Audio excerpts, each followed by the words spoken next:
Assalamualaikum warahmatullahi wabarakatuh. Bismillah, alhamdulillah, la hawla wa la quwata illa billah. Allahumma sholli ala Sayyidina Muhammad wa ala ali Sayyidina Muhammad. Selama ini Raja memendam rasa penasaran karena Abu Nawas selalu cerdik dan lolos dari setiap jebakannya. Raja terus berpikir keras mencari cara untuk bisa mengalahkan sosok humoris dan cerdik itu. Akhirnya Menteri Istana berusulan sebuah pertanyaan yang menurut Baginda Raja sulit dijawab Abu Nawas. Maka saat itu juga dia memerintahkan beberapa pengawal untuk memanggil Abu Nawas. Para pengawal pun sampai di rumah Abu Nawas. "Tuan Abu Nawas, Anda diperintah Paduka Raja ke istana sekarang juga," ujar salah seorang pengawal. Abu Nawas yang sedang istirahat merasa terganggu dengan kehadiran para pengawal istana. Kalau bukan perintah Baginda Raja, tentu Abu Nawas akan mengusirnya. "Sampai kapan sih Paduka Raja selalu mengganggu istirahatku?" gerutu Abu Nawas. Dengan terpaksa Abu Nawas datang ke istana. Akibat perasaan yang sudah dongkol, Abu Nawas pun bertingkah agar Baginda Raja emosi. Ia langsung mengambil makanan dan duduk di samping sang raja. Awalnya tingkah Abu Nawas yang tidak sopan ini sempat membuat Baginda Raja jengkel. Tapi karena ada rencana untuk mempermalukan Abu Nawas, ia pun menahan emosinya. "Wahai Abu Nawas, aku ada tebakan untukmu. Apakah kau siap menjawabnya?" tanya Baginda Raja. "Tujuanku ke sini memang untuk menjawab tebakan Paduka Raja," jawab Abu Nawas dengan enteng. "Bagus, kalau kau bisa menjawab pertanyaanku, aku akan memberikanmu hadiah 1000 dinar, ucap Baginda Raja. "Tapi kalau kau tidak mampu menjawab, sebagai hukumannya, rambut kepalamu harus digundul, dan jenggotmu dipotong bersih. Lalu aku akan mengarakmu dengan keledai," sambung Baginda Raja. Seketika Abu Nawas pun terkejut, karena biasanya hukumannya akan diterima yaitu penjara selama sebulan. "Baiklah Paduka Raja, tapi hamba tidak menginginkan uang," balas Abu Nawas. "Lalu apa yang kau inginkan?" tanya Baginda Raja lagi. "Hamba ingin Paduka Raja memerintahkan semut-semut itu jangan menggangguku," jawab Abu Nawas. Baginda Raja pun kaget dengan permintaan Abu Nawas.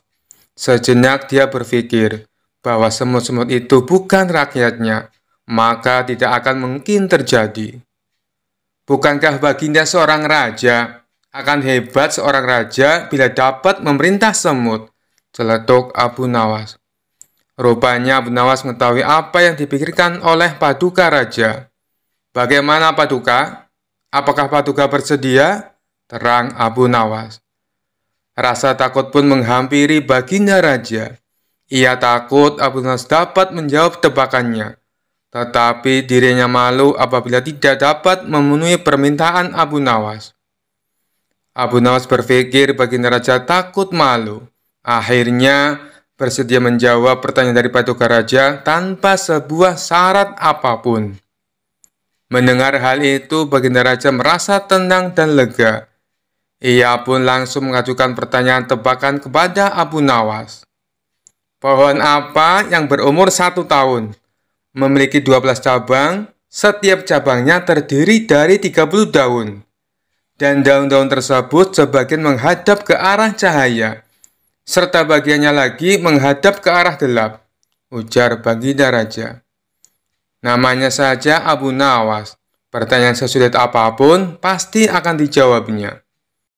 Pohon itu mewakili tahun, karena ada 12 bulan dalam 1 tahun, dan 30 hari dalam 1 bulan, di mana 30 hari tersebut terbagi menjadi siang dan malam, jawab Abu Nawas. Baginda Raja pun terkejut saat Abu Nawas menjawab tanpa berpikir lama. Namun ia tenang karena sebelumnya syarat yang diajukan oleh Abu Nawas sudah dicabut. "Tapi rasanya tidak adil Abu Nawas, kalau aku tidak memberikanmu hadiah, Katakan Abu Nawas, apa yang kau inginkan? Kata Baginda Raja. Baiklah, hamba minta 500 dinar, dan selama 1 bulan, Paduka Raja tidak boleh mengganggu hamba, jawab Abu Nawas. Dikisahkan Abu Nawas mempunyai seekor burung nuri yang cantik. Tiap pagi dan sore, Abu Nawas rajin memandikan burungnya. Pada suatu ketika, Baginda Raja Harun al-Rasyid bertandang ke rumah Abu Nawas. Kedatangan Paduka Raja yang tiba-tiba itu membuat Abu Nawas kaget. Pasalnya di rumah Abu Nawas tidak tersedia makanan untuk menjamu sang raja. Tidak usah repot-repot Abu Nawas, saya hanya mampir sebentar. Bagaimana kabarmu? Lama sekali kamu tidak ke istana, ucap sang raja. Alhamdulillah, keadaan saya baik-baik saja, Paduka, balas Abu Nawas. Paduka Raja mengamati sekeliling rumah Abu Nawas. Saat matanya tertuju ke pojokan rumah, Paduka Raja melihat seekor burung nuri di dalam sangkar. Kamu sekarang memelihara burung, wahai Abu Nawas? Tanya sang raja. Betul sekali, Paduka yang mulia, jawab Abu Nawas. Sang raja kembali berkata, burung kamu bagus, bulunya juga indah. Saya suka sekali melihatnya. Kalau kamu berniat menjualnya, jangan dia tawarkan kepada orang lain. Tawarkan saja kepadaku. Berapapun harganya, pasti aku akan membayarnya. Abu Nawas tidak menjawab, ia hanya menganggukkan kepalanya. Tapi dalam hati Abu Nawas berkata, mana mungkin aku menjual burung yang tidak berharga ini kepada Baginda Raja. Keesokan paginya Abu Nawas datang ke istana. Dia datang dengan membawa burung nuri yang diinginkan Baginda Raja. Abu Nawas tidak ingin menjualnya. Dia ingin memberikan cuma-cuma kepada Baginda Raja. Tapi di pintu gerbang istana, 2 orang pengawal menahannya. Mereka berdua adalah kepercayaan menteri istana yang dengki kepada Abu Nawas. Ada keperluan apa kamu datang kemari? Tanya pengawal.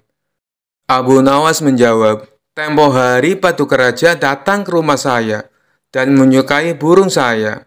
Oleh sebab itu, saya ingin memberikan burung ini kepada Paduka Raja. Salah seorang pengawal berkata, tinggalkan saja burung jelek itu di sini. Biar aku yang menyerahkan kepada Paduka Raja. Abu Nawas pun menurut. Dalam situasi seperti ini, ia tidak mungkin melawan. Tapi suatu saat mereka pasti akan mendapatkan balasannya. Kedua pengawal itu lalu menukar burung Abu Nawas dengan burung gereja. Setelah itu diserahkan kepada Paduka Raja. Paduka yang mulia, ini ada titipan burung dari Abu Nawas, ucap pengawal. Kurang ajar Abu Nawas, kata sang raja dengan nada penuh emosi. Sang raja merasa terhina dengan perbuatan Abu Nawas. Burung nuri yang diharapkannya, tapi burung gereja yang dikirimkan. Sang menteri yang dengki dengan Abu Nawas tersenyum puas melihat kinerja anak buahnya. Kali ini engkau pasti akan kena hukuman, wahai Abu Nawas, ujarnya dalam hati. Tanpa menunggu waktu, saat itu juga Baginda Raja mendatangi Abu Nawas. Hei Abu Nawas, kalau kau keberatan menjual burung nuri kepadaku, aku tidak apa-apa. Tapi jangan kau kirim burung gereja ke istana. Itu suatu penghinaan buatku. Kejam Baginda Raja dengan mata memerah menahan amarah. Abu Nawas kaget mendengar perkataan Paduka Raja. Padahal yang ia kirimkan adalah burung nuri sesuai dengan keinginan Baginda Raja. Tapi Abu Nawas tidak mempunyai saksi untuk membuktikannya. Sedangkan kedua pengawal yang menghadangnya di istana adalah orang kepercayaan menteri yang dengki kepada dirinya. Tapi Abu Nawas tidak kehilangan akal. Begini Paduka yang mulia, tutur Abu Nawas mencoba meredakan amarah Baginda. Di istana Paduka telah kemasukan 2 orang penyihir. Baginda Raja bertanya heran. Penyihir? Yang mana wahai Abu Nawas? Siapa mereka?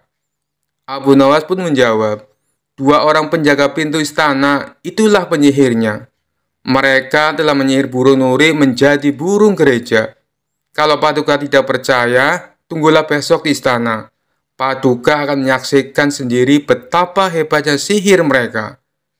Saya masih punya burung satu lagi untuk Paduka.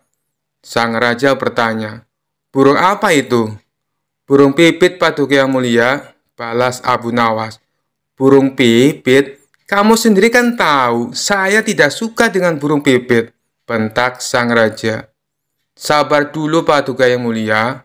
Besok pagi saya akan ke istana membawa burung pipit. Nanti bisa disihir menjadi burung nuri oleh kedua pengawal yang menjaga pintu istana. Pagi-pagi sekali Abu Nawas sudah tiba di istana. Dia membawa burung pipit. Di depan gerbang, lagi-lagi Abu Nawas dicegat oleh kedua pengawal. Ada perlu apa lagi kau ke sini? Hardik si pengawal. Sudah kubilang, Paduka Raja sedang tidak menerima tamu. Abu Nawas pun menjawab, maaf, kemarin aku keliru. Aku sebenarnya ingin memberikan burung pipit ini kepada Paduka, tapi aku keliru mengambilnya. Paduka pasti marah-marah mendapat kiriman burung nuri tersebut. Semua orang tahu Baginda Raja sangat benci dengan burung nuri. Baginda pernah tersesat di hutan gara-gara burung nuri sialan itu. Maafkan aku telah membuat Baginda Raja marah. Taruh saja di situ, biar nanti aku yang menyerahkan kepada Paduka, perintah pengawal istana. Terpengaruh bujukan Abu Nawas, kedua kaki tangan sang menteri itu pun menukar burung pipit dengan burung nuri. Setelah itu mereka menyerahkannya kepada Baginda Raja. Keduanya bersukaria karena sebentar lagi Abu Nawas pasti akan mendapatkan hukuman yang berat dari sang raja. Paduka yang mulia, ini ada kiriman burung nuri dari Abu Nawas, ucap salah satu pengawal. Sang raja terperangah kaget. Ternyata benar apa yang dikatakan Abu Nawas. Kedua pengawal ini bisa menyihir alias menggelapkan barang yang bukan haknya. Ini burung nurinya. Lalu kemana burung pipitnya? Sindir Baginda Raja, yang langsung membuat wajah kedua pengawal itu pucat pasi. Belum sempat kedua pengawal itu menjawab, sang raja langsung menghukum kedua orang tersebut dan dipecat dari pengawal istana. Dikisahkan seorang ahli yoga dan pendeta bersekongkol untuk mengerjai dan menggoyahkan iman Abu Nawas. Di suatu hari mereka berangkat menuju rumah Abu Nawas. Setibanya di sana, mereka melihat Abu Nawas sedang melakukan sholat duha. Mereka kemudian menunggunya dan dipersilakan masuk oleh istri Abu Nawas. Sesudah melakukan sholat, Abu Nawas menyambut mereka. Abu Nawas dan para tamunya berbincang-bincang sejenak. Kedatangan kami ke sini sebenarnya ingin mengajak engkau melakukan pengembaraan suci.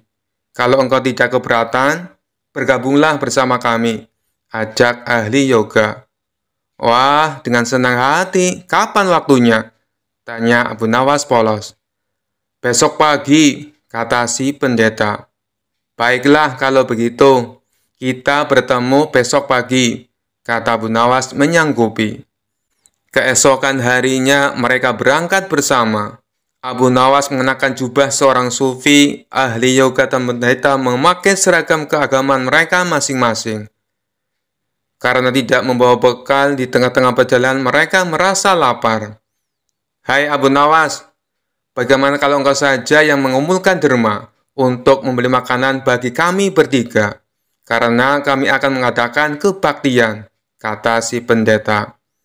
Tanpa banyak bicara, Abu Nawas berangkat mencari dan mengumpulkan derma dari satu desa ke desa lainnya. Setelah derma terkumpul, Abu Nawas langsung memberikan makanan yang cukup untuk 3 porsi orang. Akhirnya Abu Nawas kembali ke pendeta dan ahli yoga dengan membawa makanan. Karena tak sanggup menahan rasa lapar, Abu Nawas pun berkata, "Mari segera kita bagi makanan ini sekarang juga." Jangan sekarang, kami sedang berpuasa, kata ahli yoga. Tetapi aku hanya menginginkan bagianku saja. Sedangkan bagian kalian, terserah. Kalian mau dimakan kapan saja, pinta Abu Nawas. Aku tidak setuju. Kita harus selalu bersama dalam berbuat apapun. kata pendeta. Betul, aku pun tidak setuju, karena waktu makanku besok, bukan sekarang, kata ahli yoga. Bukankah aku yang kau suruh untuk mencari derma, dan sekarang telah kutukar dengan makanan ini? Sekarang kalian tidak mengizinkan aku mengambil bagianku sendiri. Itu tidak masuk akal, kata Abu Nawas mulai merasa jengkel. Pendeta dan ahli yoga tetap bersikeras tidak mengizinkan Abu Nawas mengambil bagiannya. Kali ini Abu Nawas benar-benar merasa jengkel dan marah. Akan tetapi Abu Nawas tidak memperlihatkan sedikit pun kejengkelan dan kemarahannya. Bagaimana kalau kita mengatakan perjanjian saja, kata pendeta kepada Abu Nawas. Perjanjian apa? Tanya Abu Nawas. Kita adakan lomba. Siapa di antara kita bermimpi paling indah, maka akan mendapatkan bagian yang terbanyak. Yang kedua, lebih sedikit. Dan yang terburuk akan mendapatkan paling sedikit. Pendeta itu menjelaskan kepada Abu Nawas. Abu Nawas setuju, ia tidak memberikan komentar apa-apa. Tak terasa hari sudah semakin malam. Pendeta dan ahli yoga mengantuk dan tidur. Abu Nawas saat itu tidak bisa tidur. Ia hanya berpura-pura tidur. Setelah merasa yakin kalau kawan-kawannya sudah terlelap, Abu Nawas menghampiri makanan itu. Tanpa berpikir dua kali, Abu Nawas langsung memakan habis makanan itu hingga tidak tersisa sedikit pun.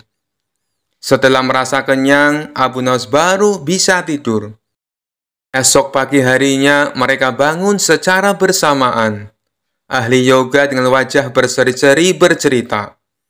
Tadi malam aku bermimpi memasuki sebuah taman yang mirip sekali dengan surga.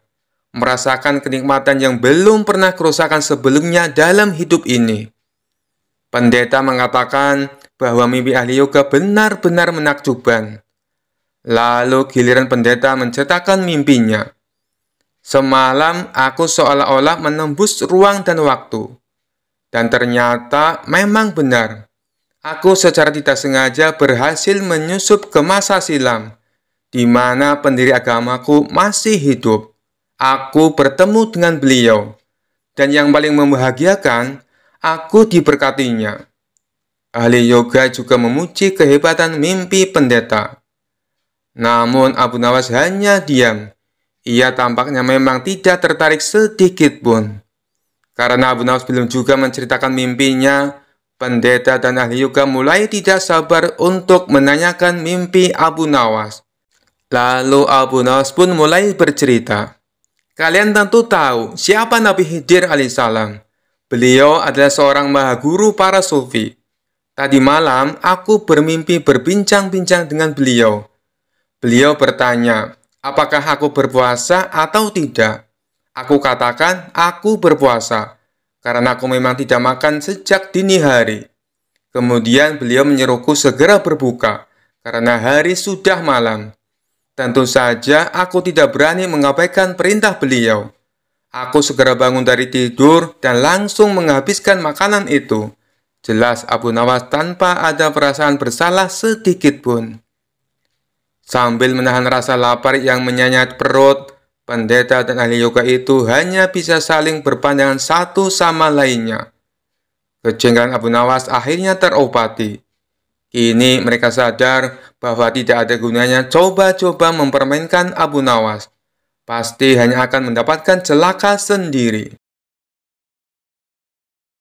Suatu hari Abu Nawas akan melakukan perjalanan yang kebetulan harus melewati perbukitan kecil. Daerah tersebut merupakan tempat tinggal jin raksasa jahat. Salah seorang warga setempat melarang niat Abu Nawas ini. Tuan, lebih baik urungkan niat Anda. Carilah jalan yang lain saja, ujar warga tersebut. Memangnya kenapa? Tanya Abu Nawas penasaran. Perbukitan itu sangat angker. Ada jin raksasa yang jahat. Dia tidak segan-segan membunuh siapa saja yang berani ke sana, jawab warga tersebut.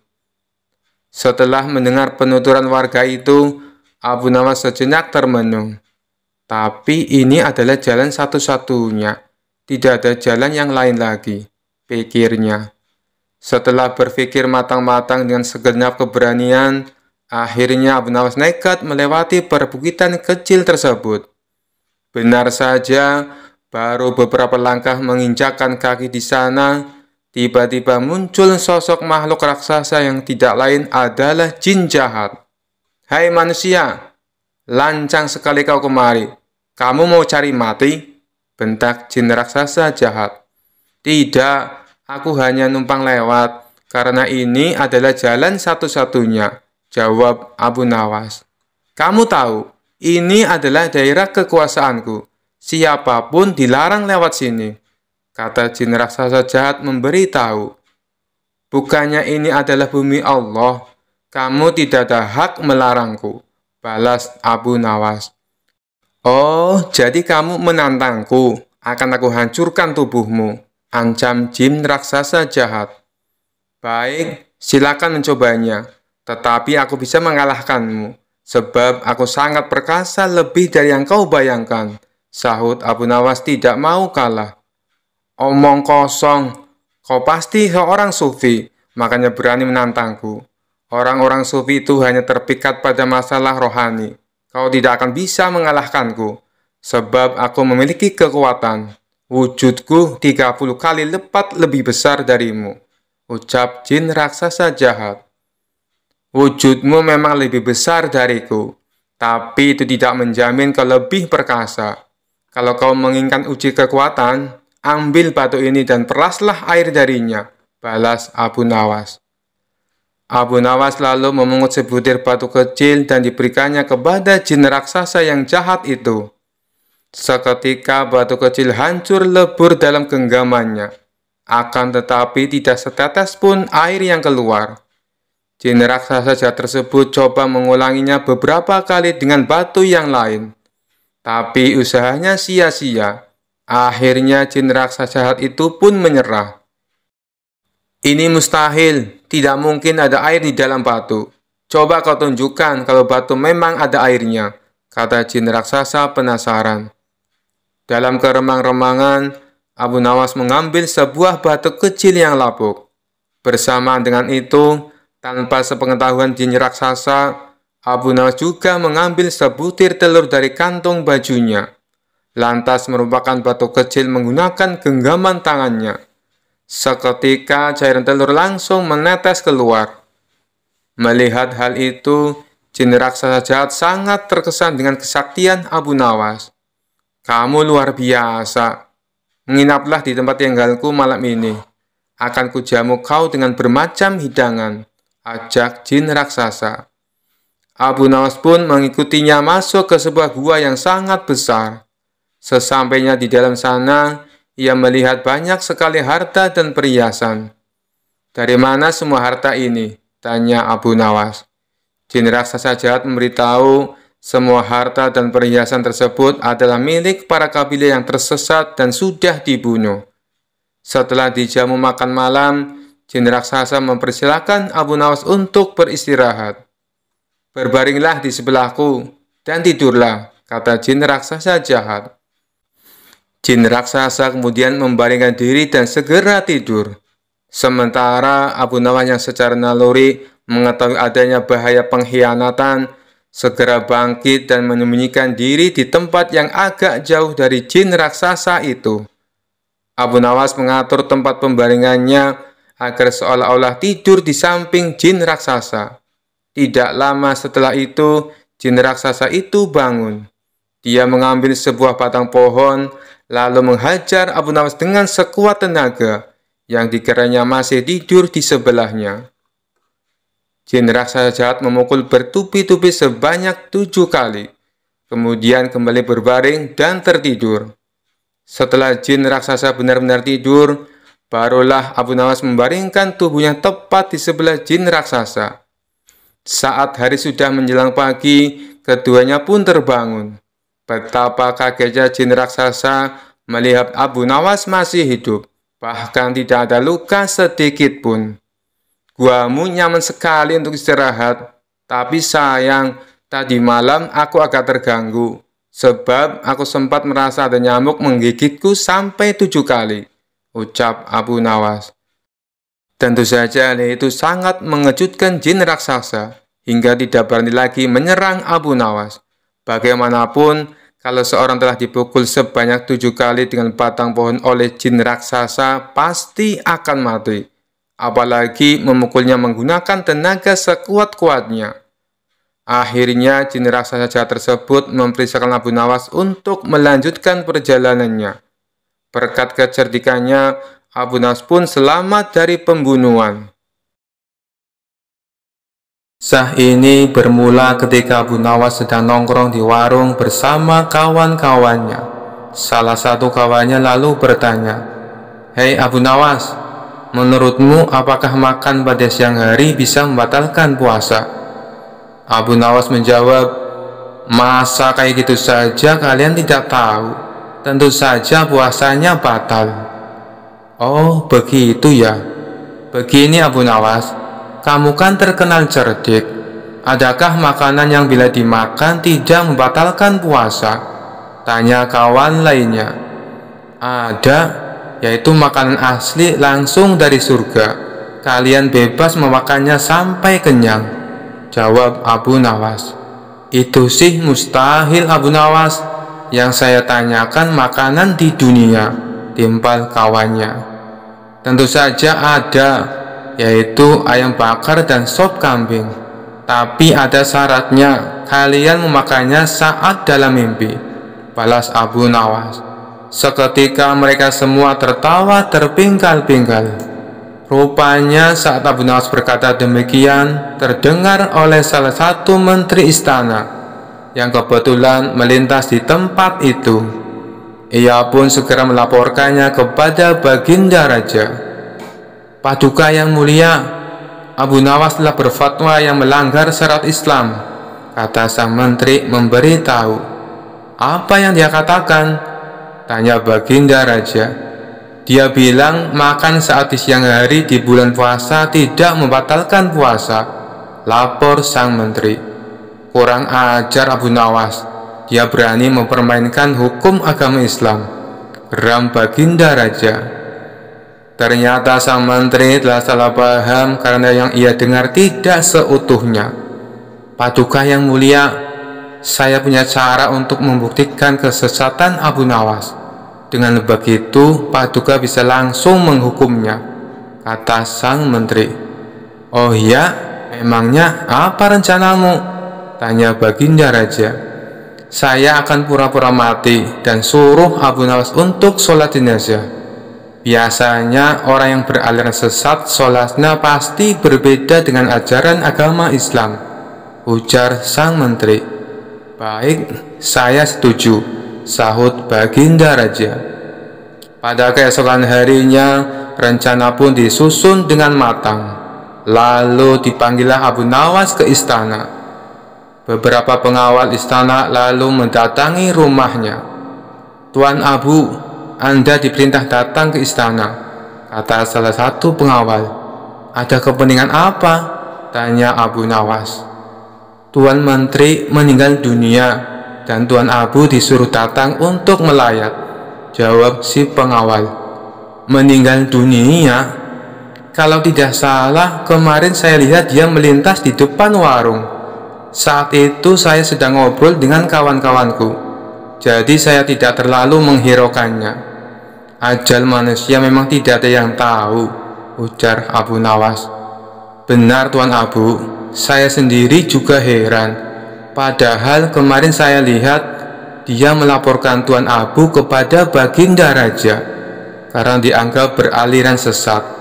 Tapi sehari setelahnya dia ternyata meninggal dunia," timpal si pengawal. "Sesat? Sesat bagaimana maksudnya?" tanya Abu Nawas terkejut. "Tuan Menteri bilang kalau Tuan Abu menghalalkan makan di siang hari saat bulan puasa," kata si pengawal memberitahu. "Ya sudahlah, orangnya juga sudah mati. Ayo kita ke sana sekarang," ajak Abu Nawas. Singkat cerita, sampailah Abu Nawas ke istana. Ketika ia memasuki aula kerajaan, terlihat sosok jenazah di dalam keranda.